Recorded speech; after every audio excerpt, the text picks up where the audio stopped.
আলেম ওলামাদেরকে পর্যন্ত শিরক প্রচার করতে দেখে কষ্ট পাই। এক হুজুর তো বিশাল মজমা জমাইছে, এখন গান গায়, তবলা বাজায়, জিকির যে করে কি বুঝি না। উনি আবার কয় আল্লাহর ধন রাসূলকে দিয়া আল্লাহ গেছে গায়েবে। এখন রাসূলের ধন খাজা লইয়া শুইয়া আছে আজমিরে, কেউ ফিরে না খালি হাতে, খাজা বাবার ধন। আচ্ছা, আলেম আল্লাহর ধন রাসূলকে দিয়া গেলেন আল্লাহ গায়েব হইয়া। আল্লাহর ধন রাসূলকে দিয়া গেলেন আল্লাহ গায়েব হইয়া। রাসূলের ধন খাজা পাইয়া, রাসূলের ধন খাজা পাইয়া শুইয়া আছে আজমিরে, কেউ ফিরে না খালি হাতে, খাজা তোমার কেউ ফিরে না খালি হাতে, দরবারে খাজা তোমার দরবারে গো, খাজা তোমার। জোরে বলেন কার কাছে? সন্তান দেয়ার মালিককে। কিন্তু পীরের কাছে ছেলে মেয়ে চায়, মরা পীরের কাছে, এমন লোকও আছে না নাই? খাজা বাবা, আমি বাংলাদেশ থেকে আসছি, খাজা বাবা কষ্ট করে আসছি, আপনি একটা ছেলে দেন, আমার একটা মেয়ে দেন। খাজা বাবা আমারে চাকরি দেন। খাজা বাবা আমি অসুস্থ, আপনার কাছে আসছি, আমার আপনি শেফা দেন। নাউজুবিল্লাহ পড়েন। আরে কয় কি জালেম, কয় কি?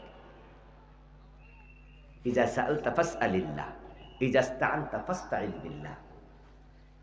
নবীজি সাল্লাল্লাহু আলাইহি সাল্লাম শিখায়, চাইলে কার কাছে চাইবা? সুস্থতার মালিক কে? রোগ দেয় কে?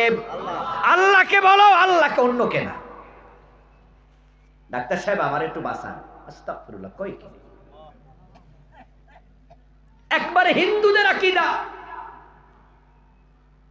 ইন্ডিয়াতে একজন গায়ক আছে, বাংলা গানের গায়ক, তার নাম নচিকেতা। আপনারা অনেকে নাম শুনে থাকবেন। সে বাস্তবমুখী কিছু গান লেখে, এটা পুরুষ মানুষ, মহিলা না। ওই নচিকেতার একটা গান আছে, সে গানটায় ডাক্তারদেরকে লক্ষ্য করে বলতেছে, আপনি তো ডাক্তার না, আপনি ভগবান। কি নাউজুবিল্লাহ পড়বেন না? কয় যে আপনি রোগীর জীবন বাঁচান। সে বলতেছে তার গানে যে আপনি তো ডাক্তার না, আপনি তো ভগবান, আপনি তো রোগীর জীবন বাঁচান। তো আপনার কাছে আসলে আপনি যদি ভুল ঔষধ দেন, আপনি যদি অযথা চিকিৎসা না করে মানুষকে ক্ষতি করেন, আপনি যদি অযথা টেস্ট ম্যাশ দিয়া গরিব রোগীকে আপনি কষ্ট দেন, তাহলে ভগবানে কষ্ট দিলে আমরা যাব কার কাছে? নচিকেতার কাছে ডাক্তার হলো ভগবান। মুসলমানের সন্তানও যদি একই চিন্তা, ডাক্তারের যায় ডাক্তার আমারে বাঁচান, তাহলে তোমার কাছে তো সে ভগবান। বাঁচানোর ক্ষমতা কার? ঔষধ কি রোগ সারায় না? আল্লাহ সারায়। ঔষধ মাত্র ওসিলা, এর বেশি কিছু। মুসলমানের সন্তানেরা এমন চিন্তা করে, এমন চিন্তা। খাজা বাবার কাছে ছেলে চাইলো, মেয়ে চাইলো। কিছুক্ষণ পরে জোহরের আজান হলো। এবার মসজিদে দাঁড়ায় কয়, ইয়াকা না'বুদু ওয়া ইয়াকা নাস্তাঈন। ও আল্লাহ, আমি তোমার গোলাম, আমি শুধু তোমার কাছে চাই। আরশের মালিক কয়, মিথ্যুক, এইমাত্র খাজা বাবার কাছে চাইলি।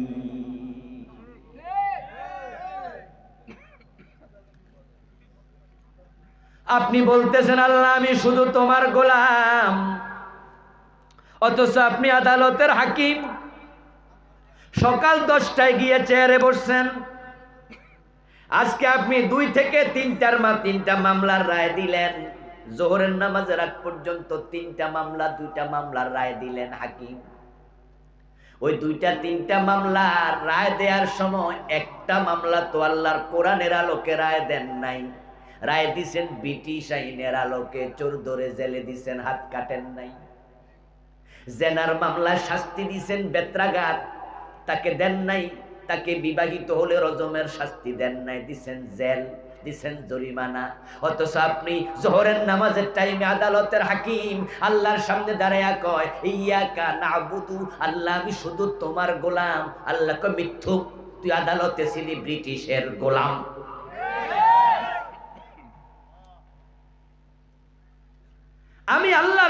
যদি তুই হতি, 53 বছর ব্রিটিশ আইনে বাংলাদেশ চলতো না, তোর আদালতে ব্রিটিশের আইনে রায় হতো না, আমি আল্লাহর কোরআনের আলোকে দেশ চলার কথা, ঠিক কি না? সেজদার মালিক কে? জোরে বলেন, ইবাদতের মালিক কে? ইবাদত কয়জনের? আরেকজনের করলে ঈমান থাকবে? এবার বলুন, আইনের মালিক কে? তাহলে আল্লাহ ছাড়া কারো আইন মানলে ঈমান থাকবে? 53 বছর আল্লাহর আইনে চলছে, আপনার ঈমানের খবর কি?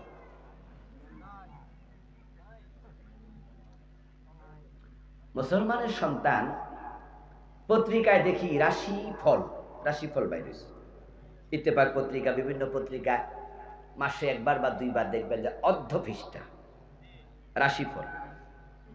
চোখ দিয়া তাকায় দেখি কি রাশি? কুম্ভ রাশি, মেষ রাশি, এরপরে তুলা রাশি, কন্যা রাশি, আছে না? এরকম দেখবেন যে রাশিফল আসে। এখন যাদের তুলা রাশি, যাদের মেষ রাশি, বৃষ রাশি, কি কি নাম আছে, যদি আমার কি রাশি আমি জানি না, বিশ্বাসও করি না, কিন্তু যারা জানে তারা আবার চোখ বুলায়, কয় যে দেখ দেখ দেখ এই সপ্তাহ কি খবর। সেখানে লিখে দিছে যাদের তুলা রাশি আগামী মাস ভালো যাবে, এই মাসে ব্যবসা যদি পুঁজি খাটান লাভ হওয়ার সম্ভাবনা খুব বেশি, এই মাসে বিবাহ করিলে ভালো মেয়ে পাবেন, মুসকি মুসকি হাইসা কয় কামড়া সেরালাই। এই মাসে যত সুবিধা, আপনি বিশ্বাস করলেন, অথচ 1 সেকেন্ড পরে কি হবে আল্লাহ ছাড়া কেউ জানে না। সবাই বলুন চিৎকার দিয়ে, গায়েবের মালিক কে? তা আপনি যে বললেন পত্রিকাওয়ালা জানে, ঈমান থাকবে তো? এটাই তো শিরিক। শিরিক মানে হলো যাহা শুধু আল্লাহর জন্য নির্ধারিত, তাহাতে অন্যকে শামিল করা, করলে ঈমান শেষ।